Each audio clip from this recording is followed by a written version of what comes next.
você pode sentar. Aleluia. Bom dia, gente. Você já acordou?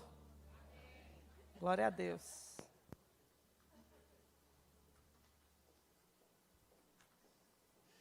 Já que você veio, né? Fica acordado. Amém? Deixa para dormir depois do almoço. Queria que você abrisse a sua Bíblia em Mateus, capítulo 26. Nós vamos celebrar a ceia do Senhor. Aleluia. Mateus, capítulo 26, versículo 26. Se você já abriu a sua Bíblia, diga assim: Jesus morreu por mim. Se você não abriu a Bíblia ainda, diga por mim também.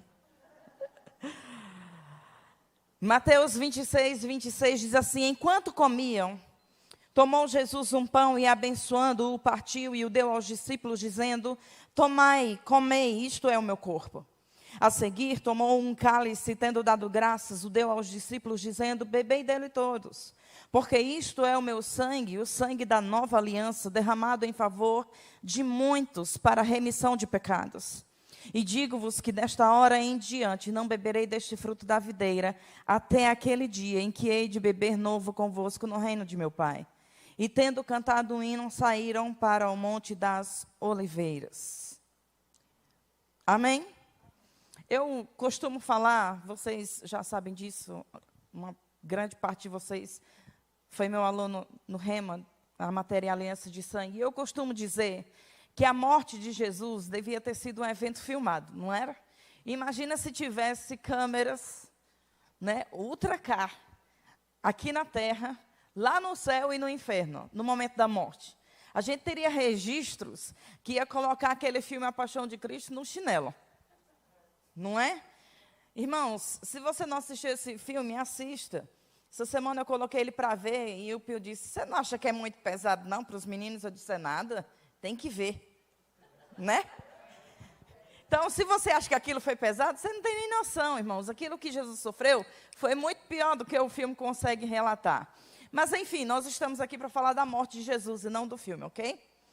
Antes de celebrar essa ceia, esse evento aqui de Mateus capítulo 26, versículo 26, era o anúncio da morte de Jesus. E sabe, queridos, ele já sabia que ia morrer desde que nasceu. Quando ele começou a ler as profecias, a estudar aquilo que estava escrito a respeito dele, ele já sabia o que ia acontecer. Mas, na noite que ele foi traído, ou que ele ia ser traído, ele sabia que ia morrer no dia seguinte. Ele decidiu ter essa refeição, a última refeição com os seus discípulos. Eles estavam celebrando a Páscoa, que era uma festa anual. Eles faziam isso anualmente. Então, Jesus celebra a Páscoa, come o cordeiro, e depois de comer o cordeiro, ele pega o pão e parte. E anuncia aquilo que ia acontecer. Aqui era uma celebração, um ritual, para nos mostrar como a gente deveria fazer depois. Mas a gente sabe que, horas depois, não foi um ritual. Ele morreu. Amém? Ok, então, posto isso, vamos para o capítulo 27 de Mateus. Só virar uma página aí da sua Bíblia. 45. Mateus, capítulo 27, versículo 45.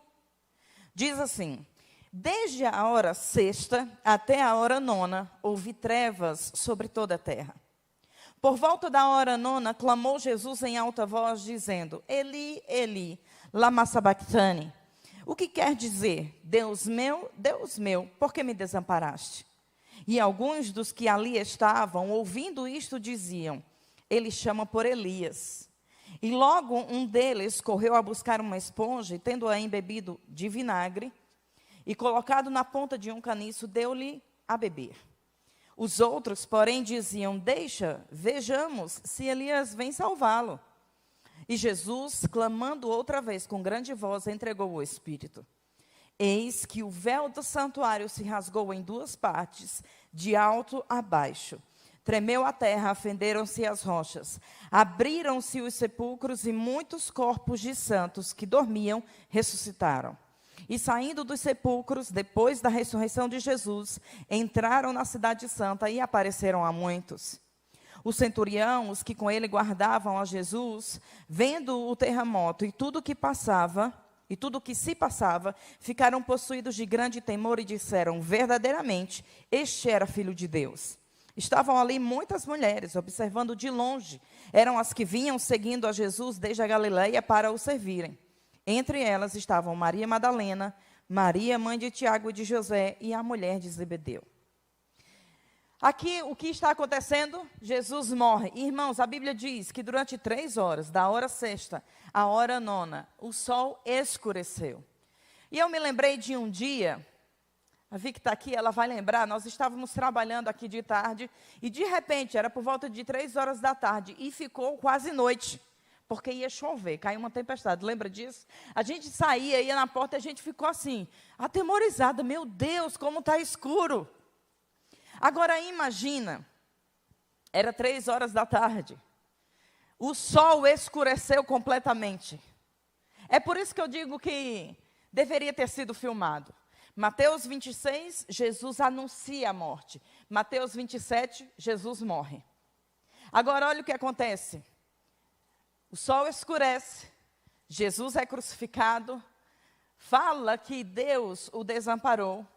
Depois entrega o seu espírito, e você sabe, ele falou várias frases. Enquanto estava crucificado, uma delas foi: está consumado, entregou o seu espírito e morreu. Quando ele morre, o véu que fazia separação entre o santo lugar e o santo dos santos é rasgado de alto até abaixo, e os israelitas sabiam que aquilo significava que o acesso à presença estava liberado. A gente não tinha noção, mas os judeus sabiam. Amém? Depois, todo mundo que está morto ressuscita. Agora imagina as pessoas que tinham perdido pessoas, familiares, entes queridos, vendo aquelas pessoas ressuscitarem. Irmão, o fuzuê foi grande. Por outro lado, as pessoas que seguiam Jesus, que estavam ali, que esperavam que ele fosse salvá-lo de outra maneira, ao mesmo tempo que estavam maravilhados com tudo o que acontecia, tinha aquele pinguinho de dúvida: mas ele morreu, e agora? Ferrou. No inferno, Satanás e seus demônios celebravam porque tinham finalmente pegado o Filho de Deus.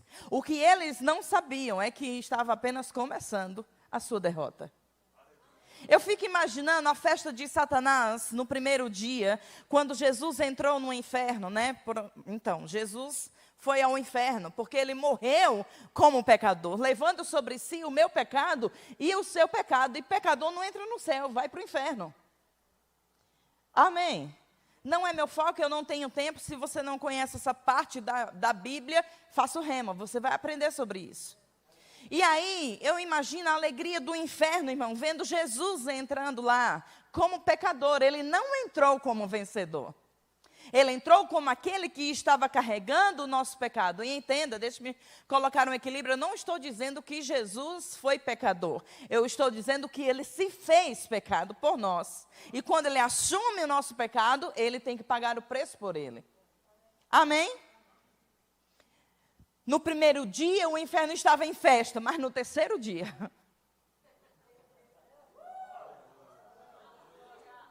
quando o relógio da justificação bateu, irmão, era hora de Jesus sair de lá. Eu imagino a surpresa do diabo e de todos aqueles demônios, quando Jesus se levanta, bate aquela poeira fedida do ombro dele, pega as chaves da morte e do inferno e sai daquele lugar, não como um pecador, mas como um vencedor.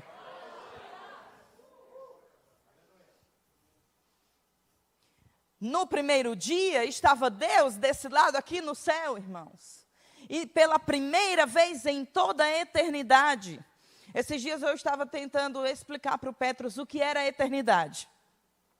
Aí eu falei: filho, olha, a eternidade é uma pessoa que nem tem princípios de dias, nem final do dia. Isso quer dizer que ele não nasce. Aí ele foi na salinha outro dia e a tia falou que Jesus nasceu. Aí ele disse: mas você não disse que Deus não nasceu? Enfim, depois eu expliquei direitinho para ele, ele conseguiu entender. Mas, irmãos, eu citei esse exemplo porque a nossa mente humana, ela não consegue captar totalmente o conceito de eternidade. Mas Deus, por toda a eternidade, nunca, nunca, nunca tinha se separado de Jesus Cristo. Mas naquela ocasião, o nosso pecado que estava sobre ele fez separação entre Deus e seu Filho.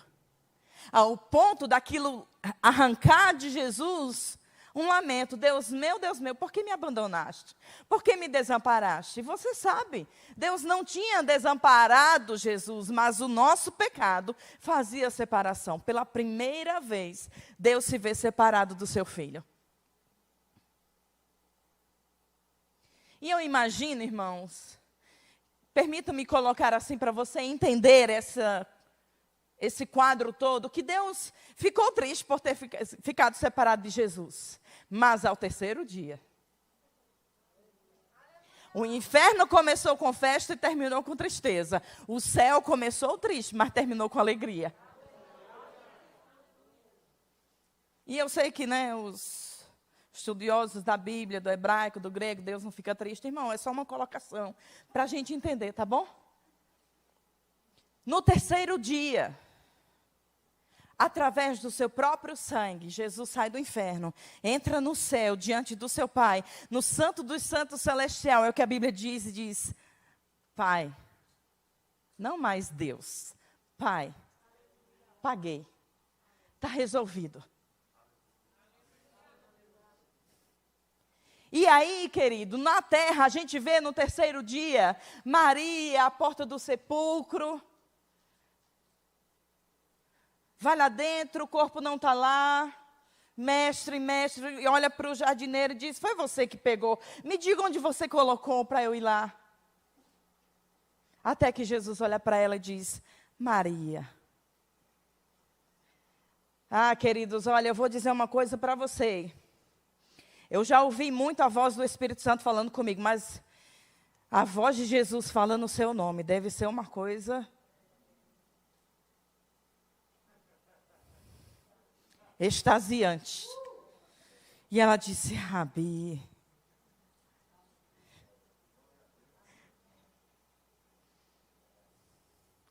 Você não acha que isso deveria ter sido filmado? Deveria. Quero te mostrar o que Paulo fala, e toda vez a gente lê esse texto, mas a gente vai ler de novo. 1 Coríntios capítulo 11, abra lá.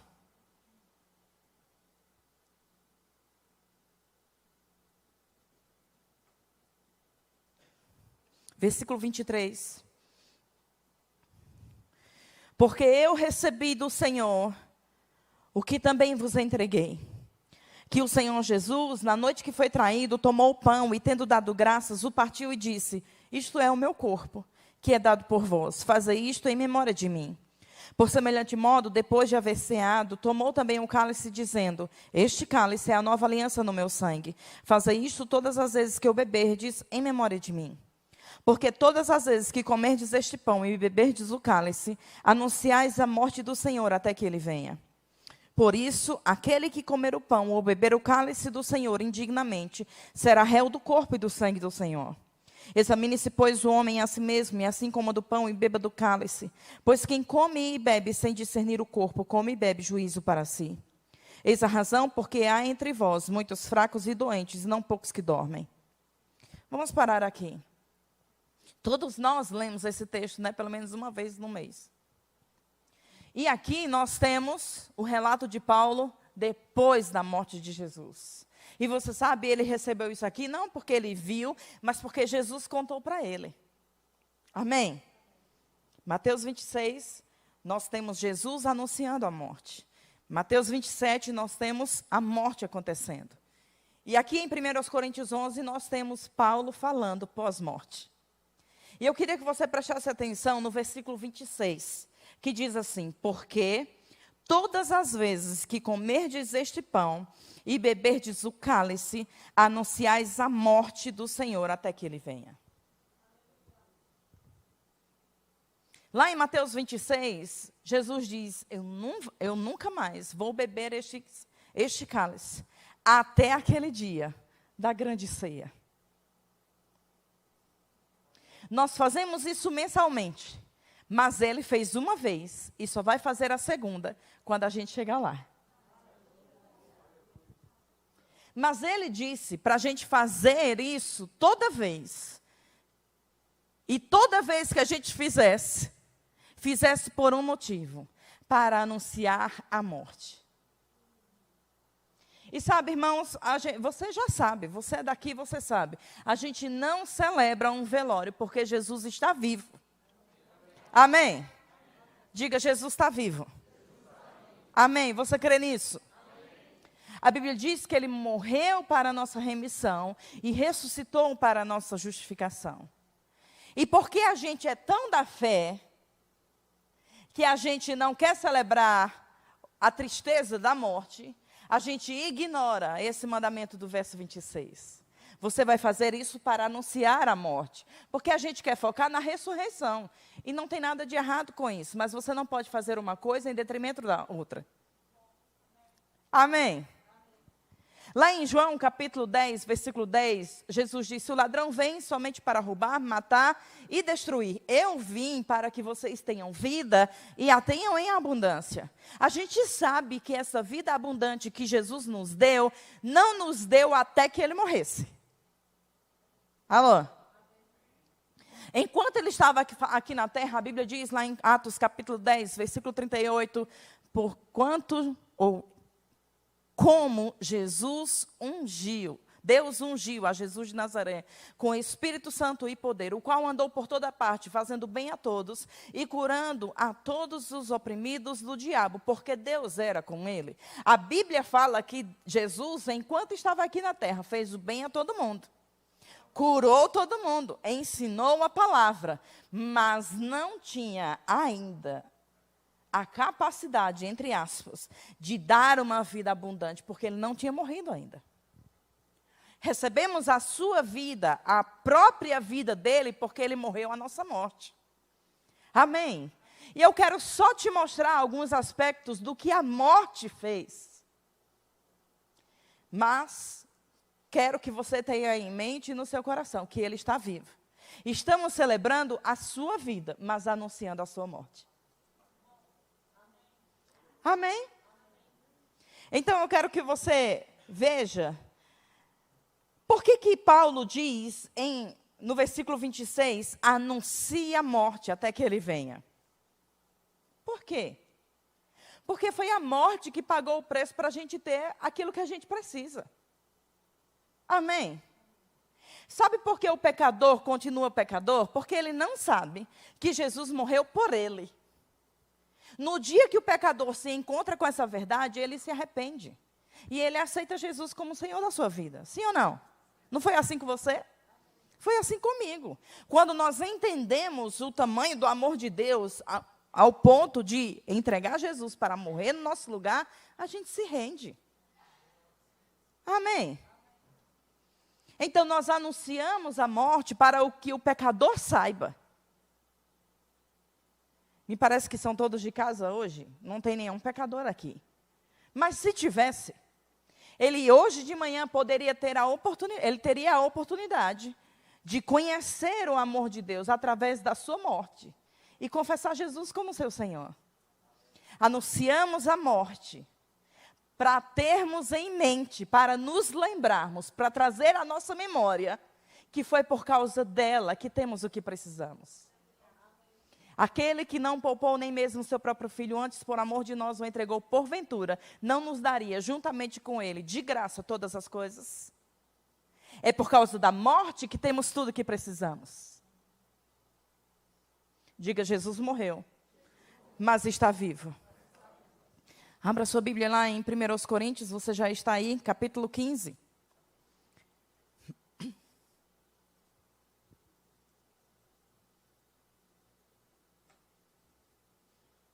Versículo 3 e 4, diz assim: antes de tudo vos entreguei o que também recebi, que Cristo morreu pelos nossos pecados, segundo as Escrituras, e que foi sepultado e ressuscitou ao terceiro dia, segundo as Escrituras. Olha o que Paulo está dizendo, Cristo morreu pelos nossos pecados. Anunciamos a morte para nos lembrar que os nossos pecados foram tirados de nós. Então, toda vez que a tentação vier para vivermos uma vida pecaminosa, olhamos para a morte e nos lembramos: Ele morreu pelo meu pecado, para tirar de mim o meu pecado. Eu não preciso praticar esse pecado, porque Ele morreu para me livrar disso. Diga: Jesus morreu pelo meu pecado. Isaías 53, esse aqui você já sabe de cor, mas a gente vai ler assim mesmo. Isaías 53, versículo 4 e 5.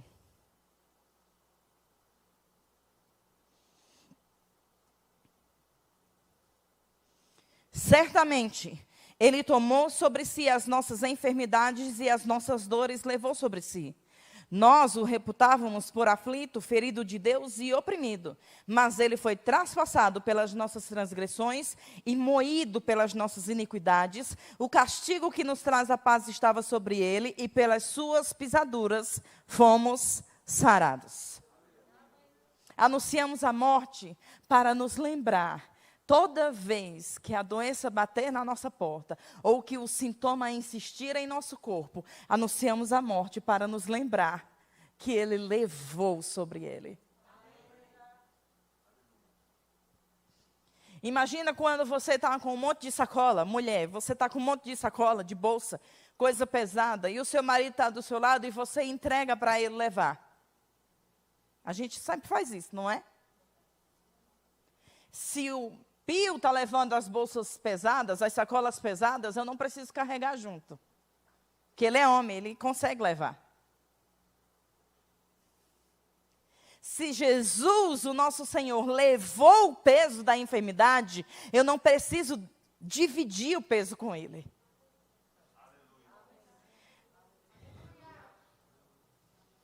Posso sair eu, a Leila e o Pio para fazer compra, alguma coisa aí para o Remo, para a igreja.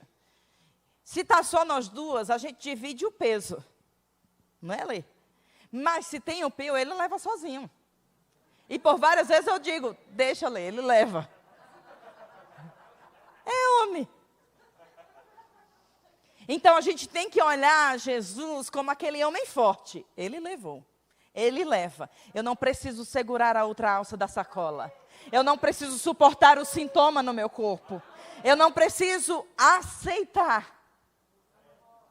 Porque Ele já levou. O peso foi sobre Ele. O sintoma foi sobre Ele. Eu não preciso fingir de educada e dizer: Jesus, deixa eu levar um pouquinho com você. Não, Ele levou. Não, leva, Jesus. Você pagou. Tá feito, está resolvido. É por essas coisas que nós anunciamos a morte. Para lembrar que Ele morreu, Ele me livrou dos meus pecados. Ele me livrou da enfermidade.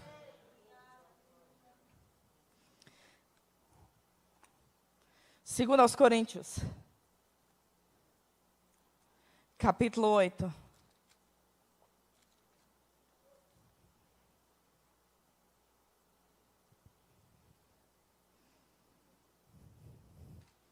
Versículo 9, segundo aos Coríntios 8, 9, diz: pois conheceis a graça de nosso Senhor Jesus Cristo, que sendo rico se fez pobre por amor de vós, para que pela sua pobreza vos tornasseis ricos. Irmão, você já sabe que Jesus não foi pobre enquanto Ele andou aqui na terra. Amém? A religião prega um Jesus coitadinho e pobre. Não, mas a Bíblia fala de um Jesus suprido. Amém? Jesus tinha casa para morar. Jesus tinha dinheiro suficiente para sustentar 12 homens. Você já viu como um homem come? Gente, homem come muito. Às vezes eu fico imaginando meus 2 filhos junto com o Pio. Os 2 na adolescência. Oh, Deus. Ainda bem que quando dobrar, vai dobrar de novo. Oh, glória. Jesus sustentava 12 marmanjos. E quando Ele chamou os a seguir, disse: não leva nada não, deixa tudo aí. Foram com a roupa do corpo. A gente não vê os discípulos precisando de comida, precisando de roupa, se preocupando com essas coisas. Alô? Agora, na sua morte, ele se fez pobre para nos tornar ricos.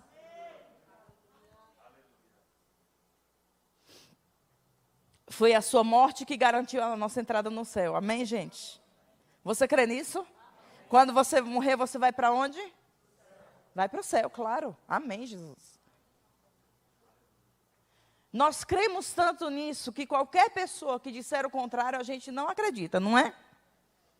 Quando eu morrer, eu vou para o céu. Ponto final, está resolvido. Por que a gente crê nisso tão ferrenhamente? Porque a gente sabe que foi a morte dele que comprou a nossa entrada lá. Não é porque a gente acha que é um crente bonzinho demais, a gente sabe que não é. Né? É por causa da morte dele. Mas a gente não tem o costume de aplicar a mesma fé que nós aplicamos à entrada nos céus para a cura do nosso corpo físico e para suprimento das nossas necessidades. Porque a gente acha que no meio do caminho aí, de alguma forma, isso depende da gente.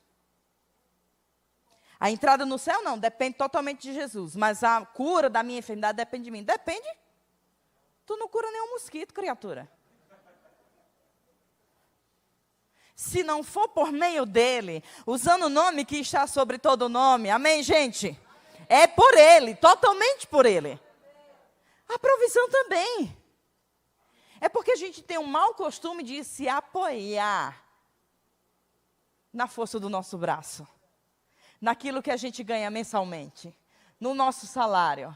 Mas Deus quer fazer aquilo que é extraordinário. Aquilo que vai além das nossas forças. Isso diz respeito, irmão, não só a suprimento, a provisão, a dinheiro. Diz respeito também à doença. Quando o médico olha na sua cara e diz que não tem jeito, que você vai morrer com aquilo. É aí que a gente não pode se apoiar na força do nosso braço e a gente lembra, ele morreu. Se nós olharmos para o contexto do que Paulo está falando aqui, para dizer, então, segundo aos Coríntios 8 e 9, para dizer que Jesus se fez pobre para nos tornar ricos, Jesus está falando sobre a constância do povo em dar. Então, irmãos, anunciamos a morte para nos lembrarmos que ele supriu a nossa necessidade, mas não apenas na hora da nossa necessidade. Como o pastor falou aqui enquanto ministrava dízimos e ofertas. A gente tem a conta para pagar amanhã e a gente faz aquela oração de emergência. Bora, Jesus, me acode aqui, pelo amor de Deus. Meio que pressionando Deus a fazer no nosso tempo, porque a gente não vive uma vida de fé. A gente não, né? Os crentes da Itália. A Vila Matilde é top, eu sei. Mas a gente tem que anunciar a morte e lembrar que ele morreu para me tornar rico também na hora de eu dar.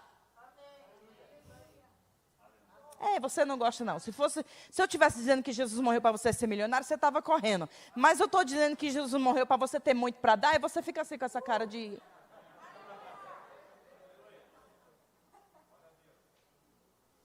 A gente só quer ter, irmão. Não, queira dar também. Eu vou dizer de novo o contexto do que Paulo estava falando aqui para a igreja da Macedônia era... Lembrem da constância, da sinceridade, do seu amor, de um empenho, de pegar junto comigo, sempre dando, mas sempre dando, se lembrando que ele morreu para vos tornar ricos. Então, anunciamos a morte para nos lembrar, eu tenho entrada franca no céu. Anunciamos a morte para me lembrar, o meu corpo foi curado, porque ele levou toda dor, toda enfermidade. Eu não preciso sustentar ou dividir o peso com ele. E para me lembrar, ele morreu para me fazer rica. Não somente na hora de confessar que eu sou rica para pagar as minhas contas e suprir as minhas necessidades. Mas para me lembrar também, eu sou rica, eu posso dar. Mesmo que eu dê todo o dinheiro que tenho na minha bolsa, eu não vou ficar sem, porque ele morreu para me tornar rica. Então o rico nunca está sem dinheiro, irmão. Ih, Verusca, mas olha, tem dia que hoje mesmo estou liso. Não tem R$1 na carteira, não importa. Existe uma grande diferença entre ser e ter. Talvez você não tenha R$1 hoje na sua carteira, mas você é rico e isso é o que importa. Da mesma forma que você pode ter até algum sintoma no seu corpo físico, mas você é curado e é isso que importa. O que você é em Cristo está acima do que você tem hoje. Então, o fato de você ser rico está acima do você não ter dinheiro nenhum hoje. O fato de você ser curado está acima de você ter algum sintoma agora. Quando celebramos a ceia, na consciência de que Ele morreu por estas coisas, nós podemos extrair poder dessa mesa e resolver aquilo que precisa ser resolvido.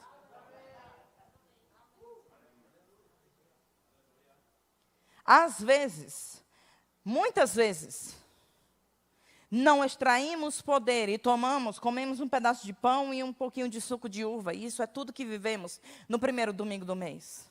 Por quê? Porque fazemos de qualquer jeito. A gente vem para a igreja, está aqui, já que você veio de manhã, está pensando no almoço, o que é que eu vou comer depois? Foi exatamente isso que Paulo repreendeu. Vocês se juntam e comem todo mundo alvoroçado com medo de ficar sem. Tem gente ficando sem. Vamos pôr uma ordem aqui? Coma em casa antes de vir. O que Paulo estava querendo dizer, irmão, fazer ali na igreja de Coríntios, era uma distinção entre aquilo que era refeição natural em casa e a celebração da ceia. Isso aqui não é para matar a fome. Você sabe, né? Não mata um pedacinho de pão. Isso aqui não é algo natural. Comer, come em casa, come depois. Vai na casa do irmão e come, amém. Mas, isso aqui é para ser feito de forma diferente. Então, nós celebramos a ceia para nos lembrar que tudo está resolvido. Quando ele gritou, está pago, está consumado. Quando ele entrou no Santo dos Santos Celestial e disse, está aqui. E a Bíblia diz, ofereceu de uma vez por todas.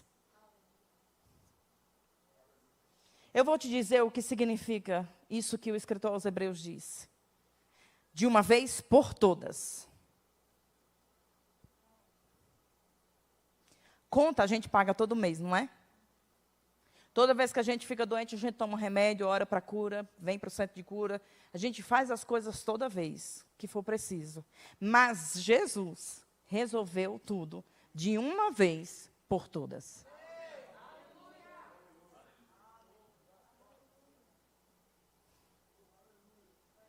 De uma vez por todas. Uma só vez e nunca mais, irmão. Nunca mais ele vai morrer de novo, porque a sua morte foi suficiente para curar essa enfermidade que está afligindo o seu corpo. Para te levar para o céu, independente da sua história, até conhecer Jesus. Para suprir qualquer necessidade que seja, por mais alta que seja. Por mais alta que seja. Eu sei, irmãos, num público como esse, nós temos níveis diferentes de fé e de vida também, não é? Talvez tenha alguém aqui com dor de cabeça e crendo para a dor de cabeça passar, até está irritando com a minha voz gasguita, né? Ai, que menina para gritar. Mas, talvez esteja alguém do seu lado sentado, tentando superar um câncer, um tumor. Jesus morreu de uma vez por todas. Para resolver a dor de cabeça e o câncer, a AIDS, o Covid, qualquer praga miserável que o diabo inventar, Jesus morreu de uma vez por todas. Onde está a morte, a tua vitória? Jesus morreu para a gente não precisar morrer. Sabe, irmãos, eu sei que alguns de nós vamos morrer até ele voltar, não é? Tomara que seja você e não eu, porque eu quero ser arrebatada. Ah, brincadeira. Mas,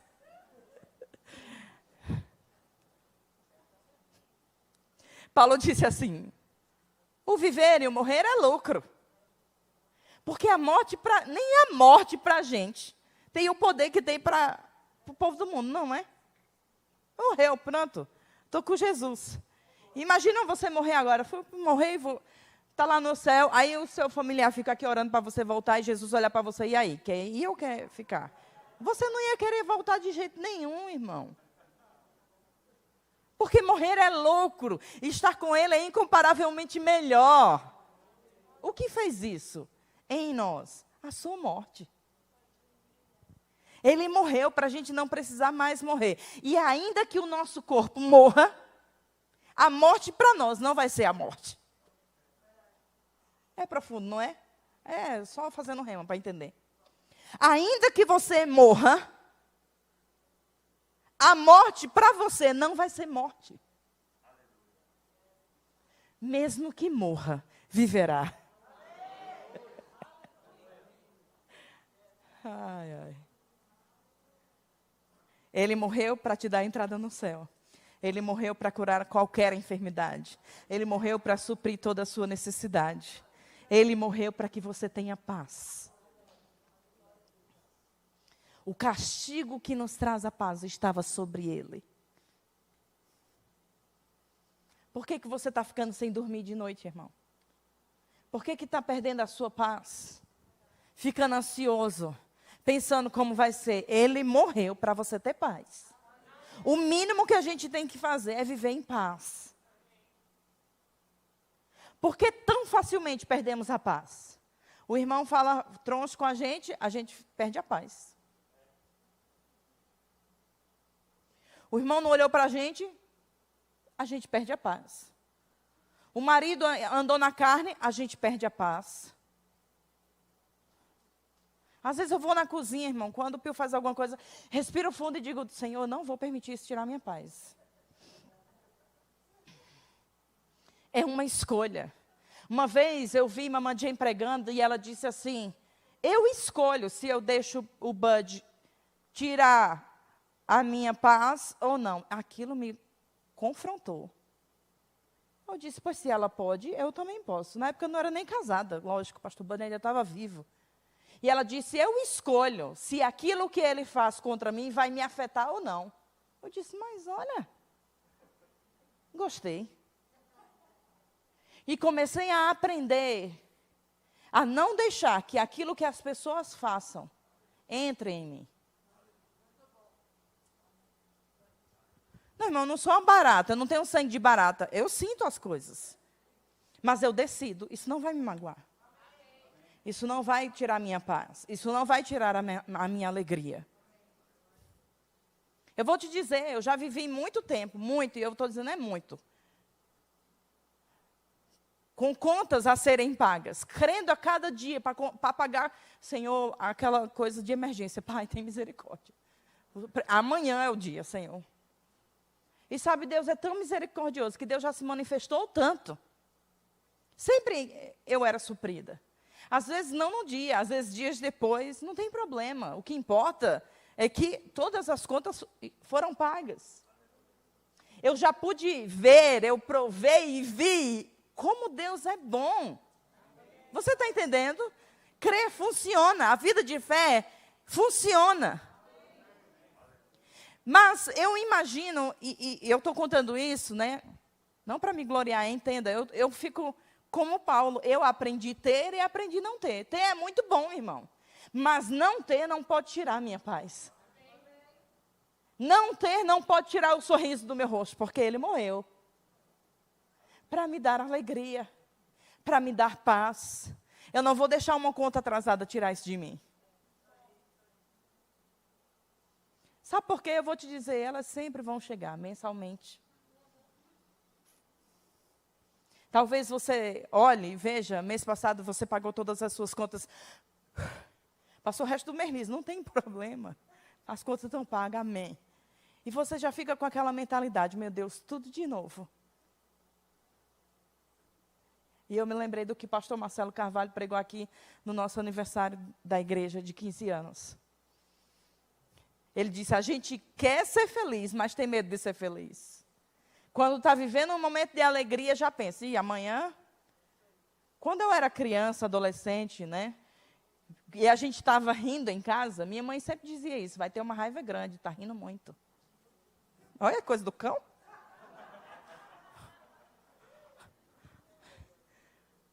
Está rindo à toa, vai ter raiva. Está amarrado, vai para lá.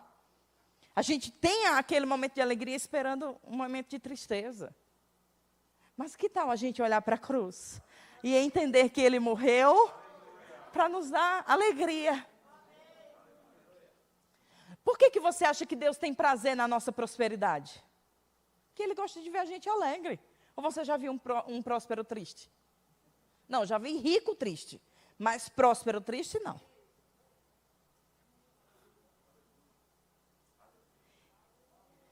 Tá tudo bem você ser alegre.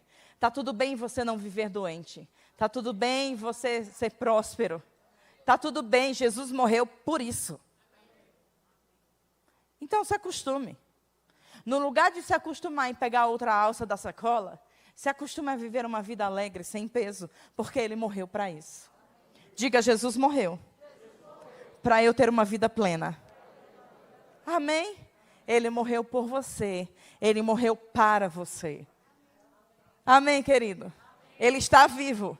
É porque Ele está vivo que nós estamos aqui. Mas nós precisamos nos lembrar que a sua morte pagou um preço para eu viver uma vida abundante. Eu vou dizer uma coisa para vocês. Se eu te desse um presente bem caro e você não usasse, eu ia ficar muito chateada. Porque eu gosto de dar presente, mas eu gosto de ver as pessoas usando o que eu dou. Se eu te desse um presente bem caro e você não usasse, pode ter certeza, eu não ia te dar mais nada. Eu sei, parece carnal isso, né? Mas o mínimo que a gente pode fazer para expressar a nossa gratidão a alguém que dá uma coisa bem cara é usar aquilo que aquela pessoa nos deu. Aquilo que Jesus pagou na cruz, a gente nunca poderia pagar. E Ele te deu de graça. Ele me deu de graça. Sabe qual é o mínimo que a gente pode fazer? Viver à altura daquilo que Ele comprou. Em saúde divina, em suprimento constante, em alegria, desfrutando de paz, não deixando o diabo, irmão, roubar de forma alguma isso de nós. Amém? Quero chamar os diáconos. Nós vamos celebrar essa morte. E agora, irmão, se você precisa de qualquer coisa, é a hora de você envolver fé naquilo que você vai fazer. Amém? O grupo de música pode vir também, claro.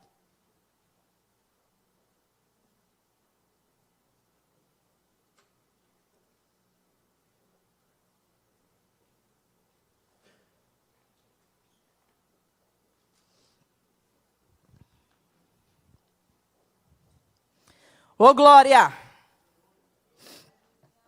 Você pode ficar de pé um pouquinho? Daqui a pouco você senta para não atrapalhar a distribuição dos elementos, mas para você acordar um pouco, se espreguice aí. Nós não estamos num velório. Amém? Ele morreu, mas Ele venceu a morte. No terceiro dia, Ele pegou a chave da morte e do inferno e entrou no céu. Está lá, sentado à direita de Deus. Amém? Aleluia.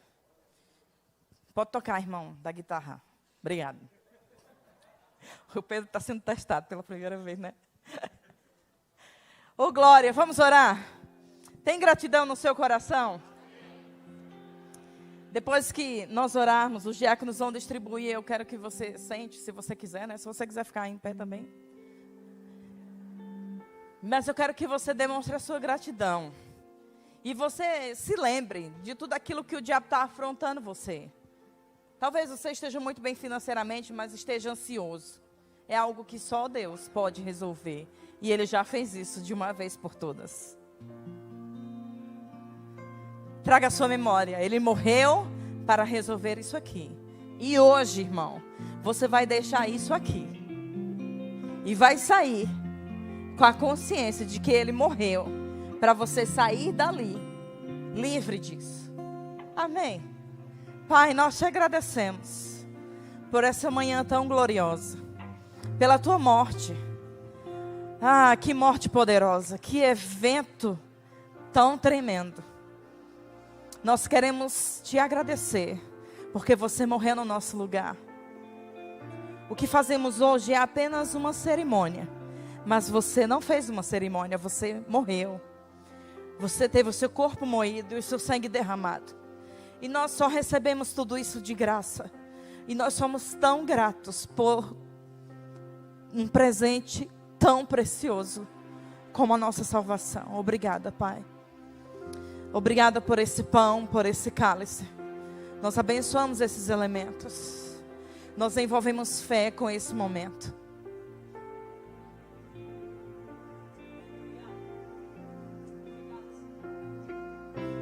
Você morreu de uma vez por todas. E nós estamos aqui celebrando, anunciando que você morreu, que está vivo, de uma vez por todas e nunca mais. Está resolvido. De uma vez por todas está pago. De uma vez por todas está consumado. De uma vez por todas. De uma vez por todas. Obrigada, Senhor. Em nome de Jesus.